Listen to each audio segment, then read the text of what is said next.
So hello everybody, and thank you very much for coming out here and taking up some of your precious time. It means a lot to me. I do want to send thank yous to Marty Warren, our District 6 Director. I'm very proud of what he, to have his support, and it means a lot to me for him coming all the way out here and saying those words. And I appreciate it very much. But before we start, I just want to make a special announcement. I don't know if people realize that we have a special guest with us tonight, MPP Monique Taylor.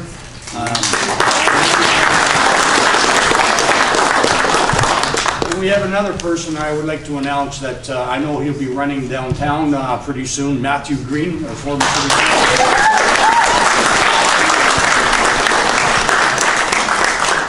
It's humbling to stand here before you today and receive your support as the candidate for the NTP Mountain. Oh, my brother, I didn't realize he snuck in here. This person, to me, I want to announce, is an amazing individual that I've watched since I was at work in the steel industry. Known him very, very much. Always on the picket lines with us whenever we were in trouble. Always had his support. And then when I became councillor, we'd always meet together and then go over some of the stuff that was happening in Ottawa. I would talk to him about Hamilton.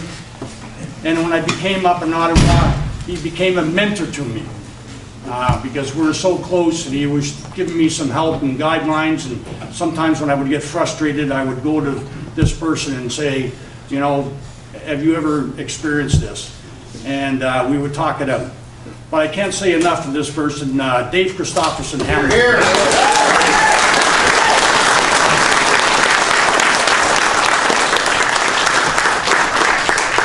But I'm extremely proud to have your support, and I've been your representative for the last 3 years, and I'm very, very proud to have that. Your trust, the stuff that we've done, the amount of work that we're doing in the House of Commons, but even when I was a city councillor, one of the most important things to be is about being a leader. Is the first important thing is to make sure that you represent the people in your riding, and you make sure you listen to their concerns and you help them out. And that's very, very important. And if you know, in my office, it's been very, very extremely busy.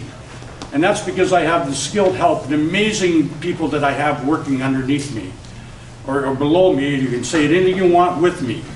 Val Fogarty, Aaron Carr,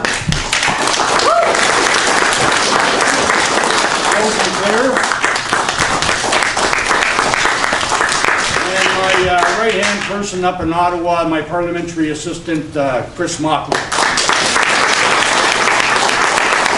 And I can't say enough. Sometimes they don't say thanks enough because of the amount of work they do, the amount of overtime they put in, taken away from their family lives, on working on such issues that it means a lot to the residents of Hamilton. And that could be an immigration matter, it could be an OAS matter, a GIS matter, it could be anything, a tax issue. But we work so hard to make sure that those people are looked after because they have nobody to turn to as they go, you know, they're having problems with the Canadian Revenue Agency or Service Canada isn't providing them enough service. They know they can go to their office and they can get the high skill quality service that they need to get. And we will continue to fight for those people. But one of the, I want to let you know what is happening in Ottawa and why I want to do this. The injustice that's what's happening. And as we had an election last time, we were tired of the Conservative government taking advantage of us. And we were getting deeper and deeper in the hole. And then we came along, we had the election in 2015, and as you've seen, we had a tsunami of liberals across the country. Made promises and promises that they were going to change what the Conservatives did. And remember, folks, this is what we do. We keep electing one government that spends billions of our dollars, only to find out later on that we're actually losing, and all those things were for the elitist people, for their company friends. And then we put another government in that repeals everything that they did and said we're going to do it another way.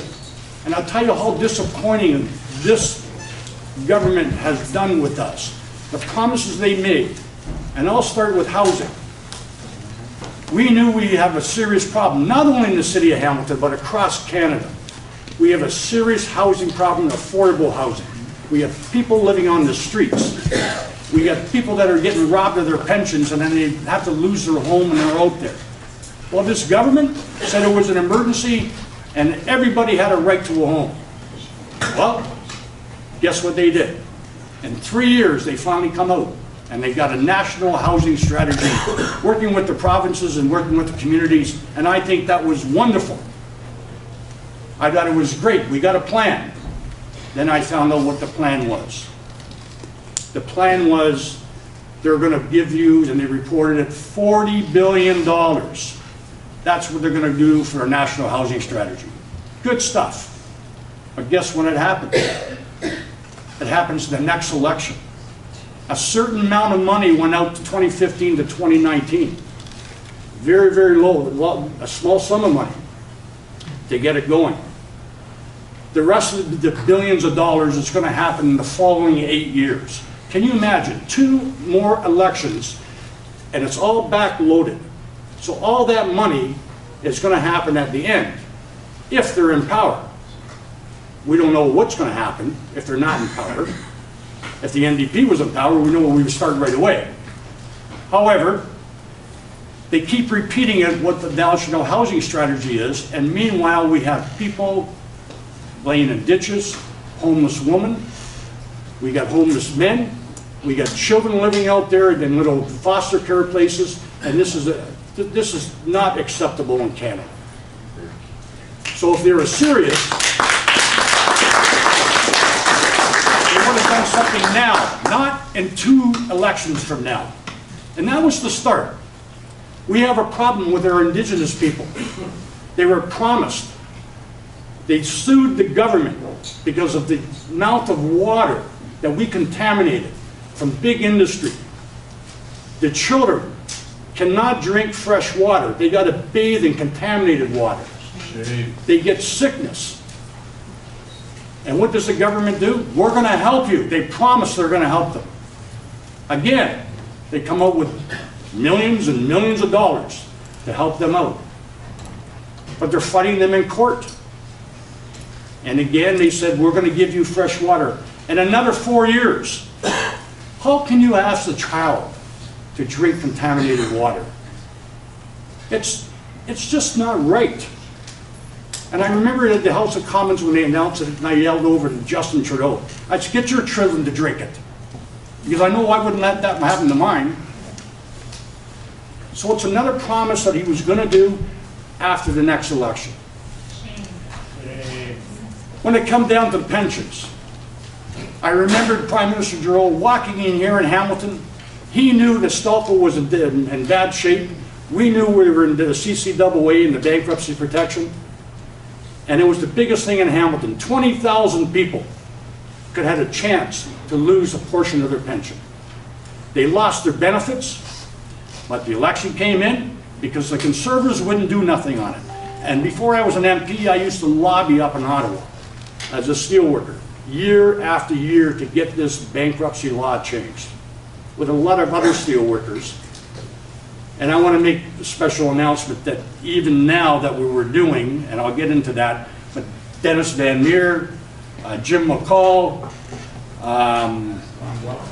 Ron Wells, and Shannon Horner, all from Hamilton, who have been up there in the spring for 2 weeks, and in the fall, they just came back, lobbying the government to change this pension bill.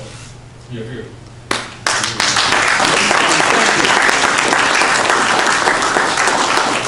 But a lot of people want to know what is it that we're talking about on the pension bill. So you have your Canada pension plan that the Conservatives turned around and we're not going to do nothing about it. In fact, they wanted you to get it when you were 67. If you remember, you're going to get your old age security at 67. You couldn't retire until you were 67. People were living in poverty. The Liberals came in and did some good stuff. They changed the age back to 65, so you could retire. I thought it was a good thing. The guaranteed income supplement, They raised up to $900 more a year for people that were living in poverty. They're still in poverty, but it was a small movement, but it was a bit of hope. And then they changed the Canada Pension Plan, and they brag about that.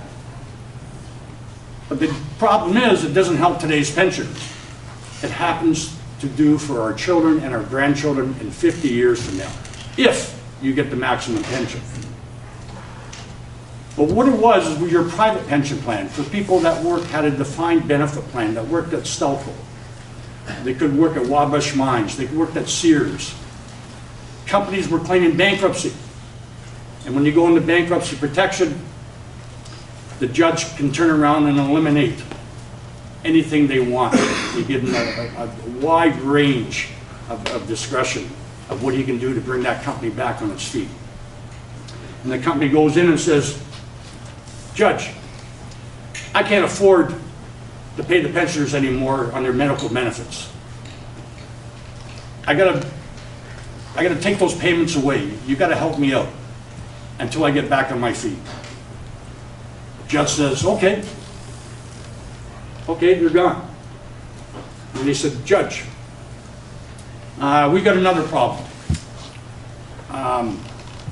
I can't make these special payments. I've been in arrears for a long, long time, and the Pension Commission said I got to go make these special payments because I owe a big deficit into the pension plan, and I no longer can afford to pay that in bankruptcy. He said, so I need you to nullify making those special payments that I've been ordered under the province. Judge says, okay, they're fine. You're gone. We'll help you out.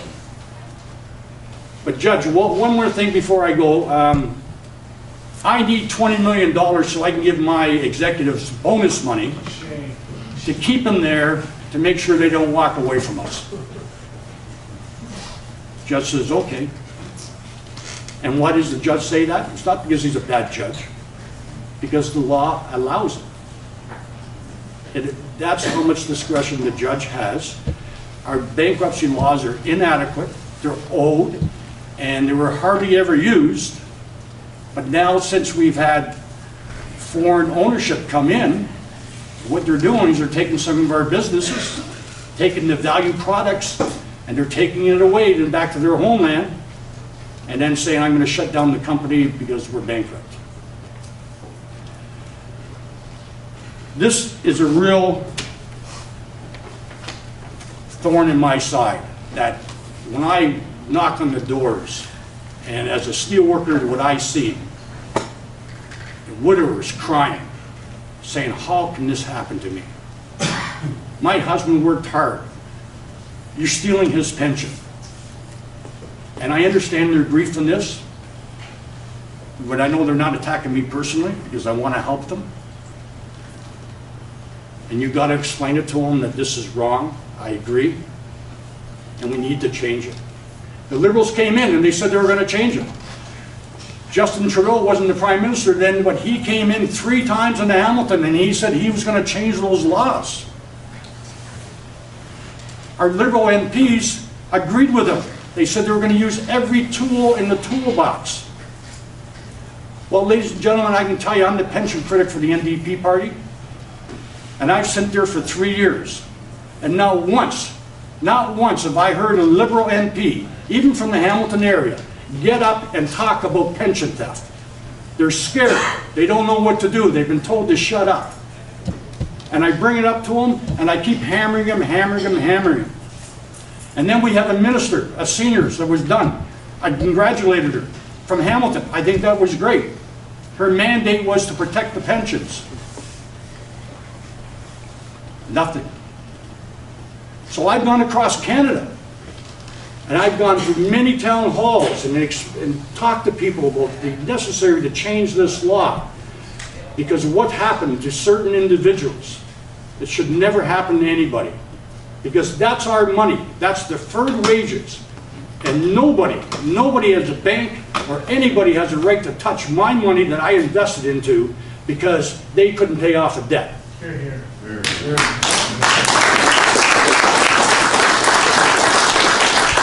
So I I look at it and say, okay, where can we go? Where can we do from here? And I'm going as I'm going across, and I got the support that I got from the steelworkers has been unbelievable. UFCW, the Canadian Labour Congress, and I'm meeting again next week with them. I've been meeting the specialists to get more support and making this known across the country how serious this issue is. Because you know what? It was always in a bubble. It's been happening for a while. But when Sears went bankrupt, it was national news. And because everybody knew a Sears employee. And what's happened to that company? Somebody should be put in jail for this. Because when that company was taken over by hedge fund holders, ECL, or ESL, then by the name of Eddie Lampert, who was down in the States, came up and invested, lent all the money, and was paying dividends every year when the company was going broke. Now, usually you only pay dividends when a company is making a profit. They started out with a $36 million deficit in their pension plan. That was very little, not bad. The market goes up and down and it can take that. But 10 years later, they spent and paid out $4.2 billion in dividends without reinvesting into the company. They didn't put a dime into it. They were making it go bankrupt. And in 2013, they lost $190 million. I'm talking just in Canada. Didn't put a dime in to help put the stores out, didn't do any kind of restructuring. It's the first time I've seen in a CCAA, in a bankruptcy, where the court monitor and some lawyers had gone up and asked the judge for an investigation of what was going on. Because the pensioners, even though they weren't unionized, did get together and they were making alarm signals out to the province, each province. This company is going bankrupt. There's a large deficit in our pension fund. So that 36 million went to 237 million in a matter of 8 years. They didn't put a dime into it. But in 2013, the judges actually filed the papers in this week, the November the 13th, I think it is. The judge is going to allow to sue Eddie Lampert that he was paying out I think it was 517 million that year in dividends, didn't pay a dime into the stores, didn't put a dime into the pension plan, and literally was bankrupting the company on purpose. And if you remember, a lot of you that shopped at Sears, the Craftsman brand, he sold it. He sold that, so he was just making money. So Canada was supporting the American stores, and then it was the shortest bankruptcy, by the way. It only took 3 months. There was nobody wanted to invest. That was all over. And then they went back down to the States, and now that one's gone busted. Same person. They just made millions and millions of dollars. And what happened to the pensioners? They're going to lose about 30% of their money. Lost all their benefits. No termination pay, no severance pay. All the laws that you think that you're protected by in Canada and your province was taken away just because the law allows it to do when you claim bankruptcy and then you go into liquidation. Ladies and gentlemen, this has to stop. No more. It cannot carry on the way it's been. And I'm looking at the government today, and I know we're making progress across Canada because the Conservatives put a bill in. The Bloc Party put a bill in. This has never happened before. We, the NDP, always had a bill in. I got my Bill 384 that says when a company goes bankrupt, no longer can a judge give out bonus money and take away from the pensioners during the bankruptcy protection. And if they do liquidate,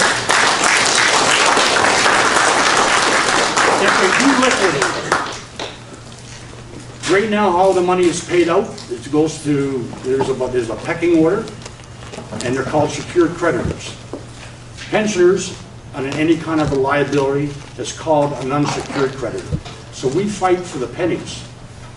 We're not going to do that no more. We're going to be a secured creditor on top of the banks. That's our money.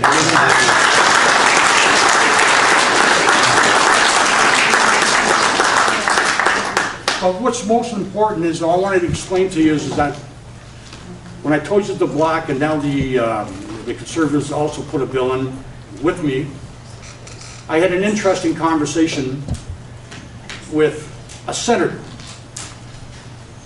The Senate wrote their own bill to stop the bankruptcy, inadequate laws. They copied my bill. I'm proud of that. And I've even told the government, take my bill. I don't need credit for it. I don't need the NDP to get credit for it. We gotta help the pensioners of Canada.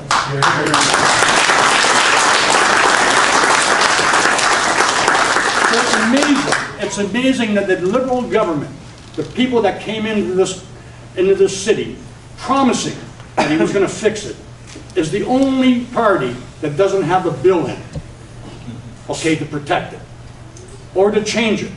And what they're afraid of? They're afraid of helping out their big people.